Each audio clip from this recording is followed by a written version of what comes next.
Hello friends, இன்றைக்கி நம்ம என்ன வீடியோ பார்க்க போகிறோன்னா, அச்சரப்பாக்கம் அமைந்துள்ள அருள்மிகு பசுபதீஸ்வரர், சென்னையிலிருந்து கிட்டத்தட்ட ஒரு 94 கிலோமீட்டர் தூரத்தில் இருக்கக்கூடிய அச்சரப்பாக்கம் பசுபதீஸ்வரர் ஆலயம் தான் இன்றைக்கி நம்ம வீடியோவில் பார்க்க போகிறோம்.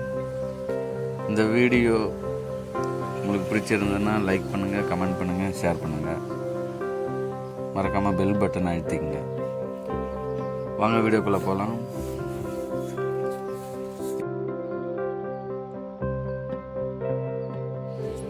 இதுதான் வஜ்ரகிரி மலை.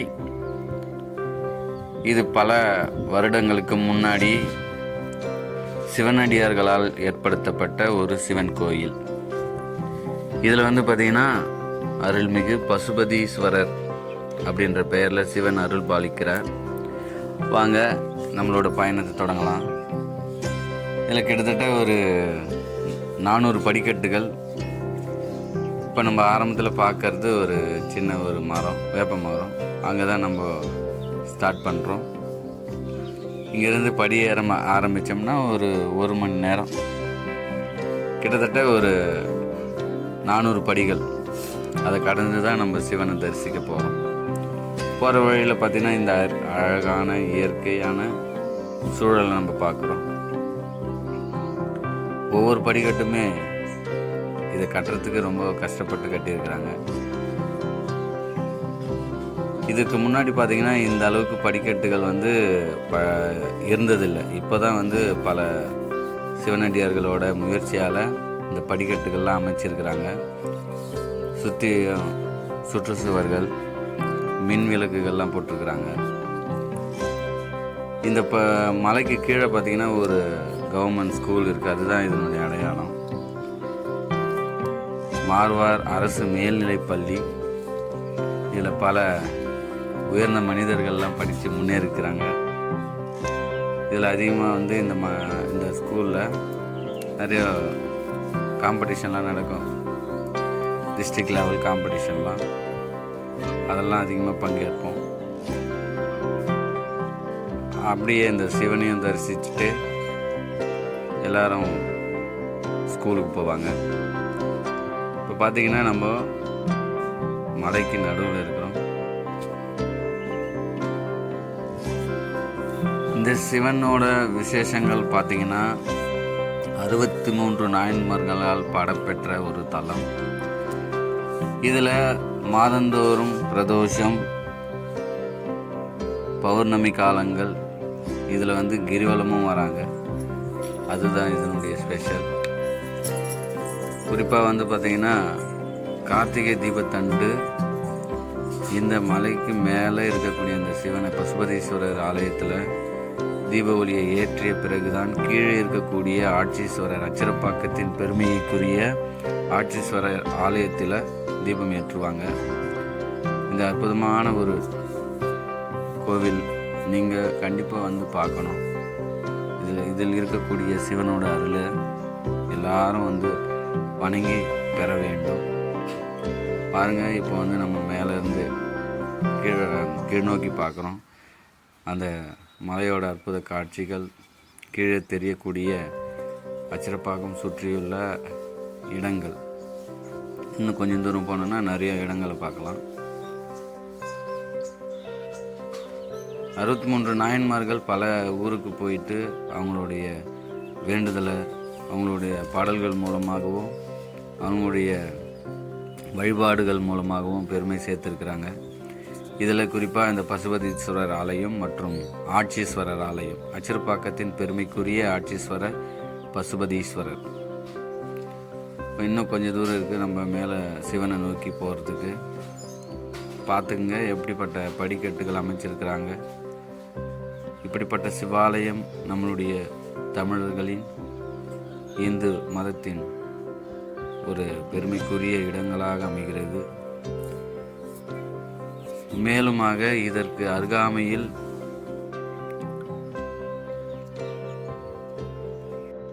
தொழுப்பேடு என்ற ஊருக்கு பக்கத்தில் பெரும்பேர் கண்டிகை அப்படின்ற ஊர் இருக்குது.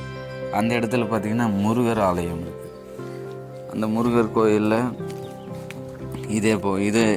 இந்த கோவிலில் பூஜை செய்யக்கூடிய சிவனடியார்கள் தான் அங்கேயும் செய்கிறாங்க. இந்த மலையை சுற்றிலும் வந்து பார்த்திங்கன்னா கிரிவலம் வராங்க. பௌர்ணமி காலங்களில் கிரிவலம் கிட்டத்தட்ட ஒரு 20 கிலோமீட்டர் தொலைவில் உள்ள சுற்றி இந்த மலையை சுற்றி ஒரு 14 கிராமங்கள், அந்த கிராமங்களை சுற்றிய அந்த வழிகளில் கிரிவலம் வராங்க. இப்போ பார்த்திங்கன்னா நமக்கு மலை உச்சிக்கு இப்போ வந்திருக்கிறோம். இப்போ ஃபஸ்ட்டு நம்ம வந்து தரிசிக்க போவது ஒரு விநாயகர். அந்த விநாயகர் கோவில் தான் ஃபஸ்ட்டு ஸ்டார்டிங்கில் இருக்கும். அதில் வழிபட்டுட்டு தான் அதுக்கப்புறம் நம்ம சிவனை நோக்கி போகணும்.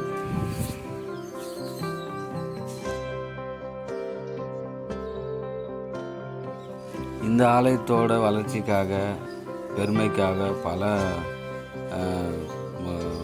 சிவனடியார்கள் பெரும்பாலும் வந்து பார்த்திங்கன்னா முயற்சி செய்திருக்கிறாங்க.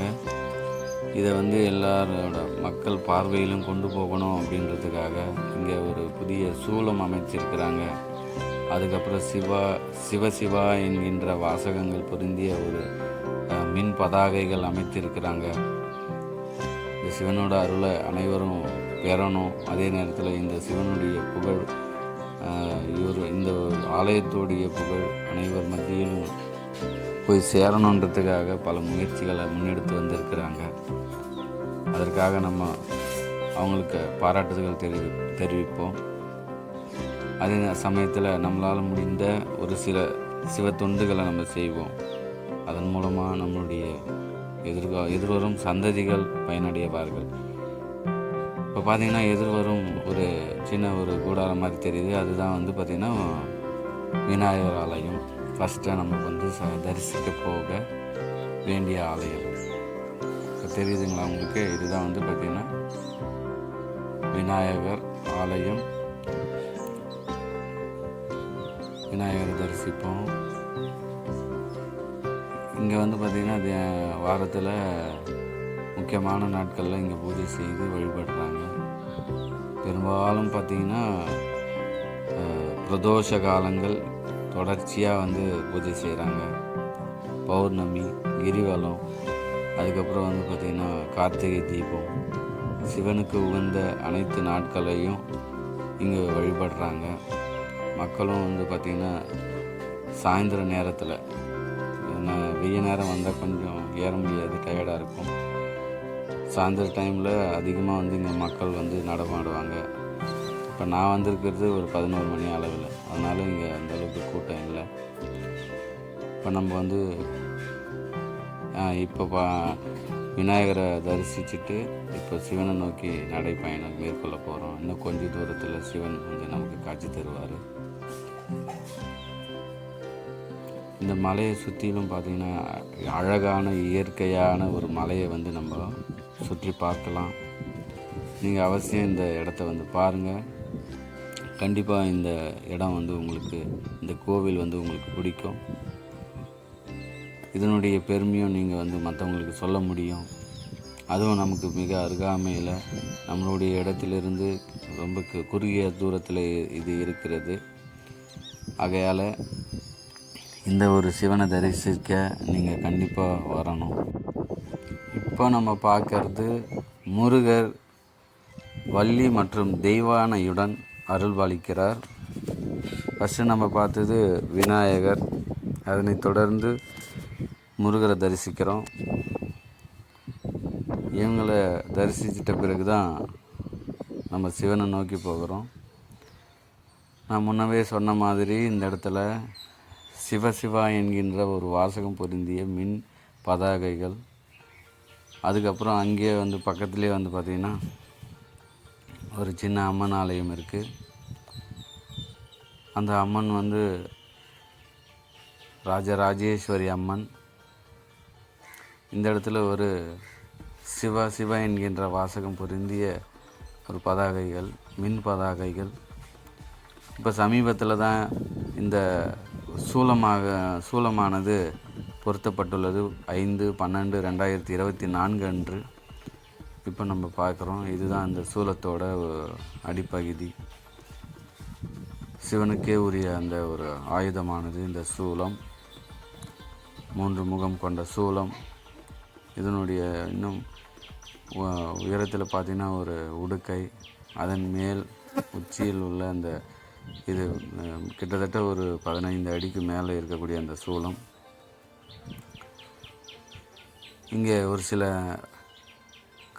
கல்லால் அடுக்கப்பட்ட தங்களுடைய வேண்டுதல்களை மக்கள் வந்து வச்சுருக்கிறாங்க. அதோ கண்ணுக்கெட்ட தூரத்தில் வந்து நமக்கு சிவன் ஆலயம் தென்படுகிறது.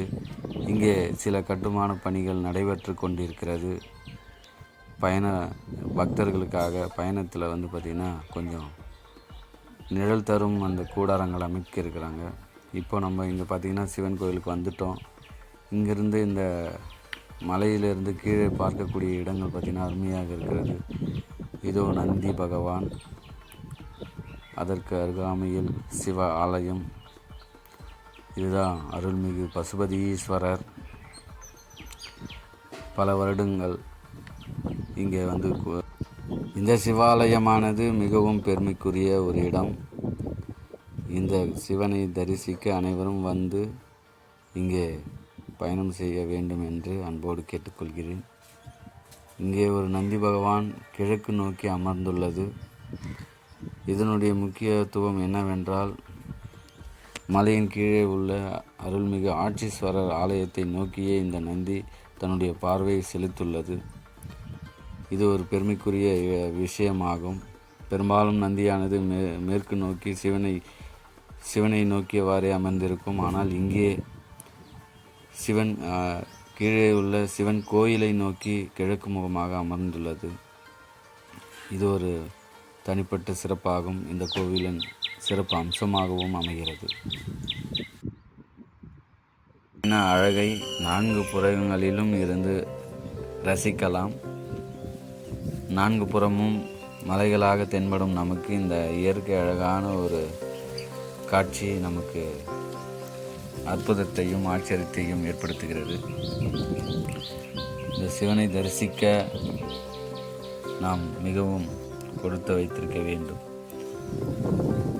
அருள்மிகு பசுபதீஸ்வரர் இங்கே பல வருடங்களாக மக்களுக்கு அருள் பாலித்து வருகிறார். இந்த சிவனை தரிசிக்க நாம் காண கண்கோடி வேண்டும். மேலும் இந்த சுற்றுப்பகுதியில் உள்ள இந்த கிராமம், இதனுடைய அழகையும் நாம் கண்டுகளிக்கிறோம். இந்த சிவாலயம் மிகவும் சக்தி வாய்ந்தது, அதே நேரத்தில் மிகவும் புகழ் வாய்ந்த ஒரு கோவிலாகும். சுற்றியும் இருக்கக்கூடிய இந்த இயற்கையான அழகு வாய்ந்த இடங்களை பார்க்கவும், சிவனை தரிசிக்கவும் நீங்கள் அவசியமாக இந்த இடத்திற்கு வர வேண்டும். வந்து சிவன் அருள் பெற வேண்டும்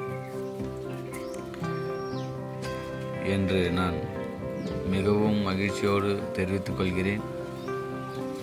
இந்த சிவாலயம் மிகவும் பழமை வாய்ந்த ஒரு சிவாலயம். அருள்மிகு வஜ்ரகிரி மலை பசுபதீஸ்வரர் ஆலயம், அச்சிரப்பாக்கம், செங்கல்பட்டு மாவட்டத்தில் அமைந்துள்ளது.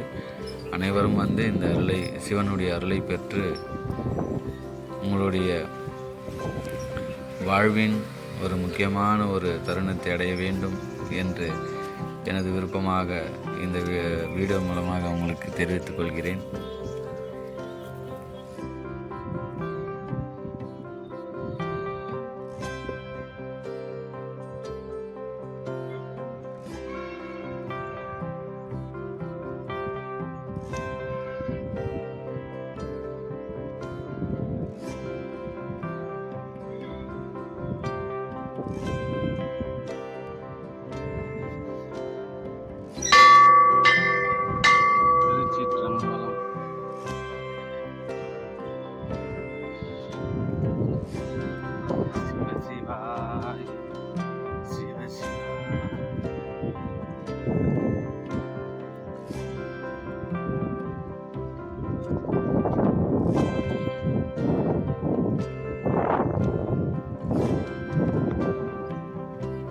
ஓகே ஃப்ரெண்ட்ஸ், இந்த வீடியோ உங்களுக்கு பிடிச்சிருந்தால் லைக் பண்ணுங்கள், கமெண்ட் பண்ணுங்கள், ஷேர் பண்ணுங்கள், மறக்காமல் சப்ஸ்கிரைப் பண்ணுங்கள்.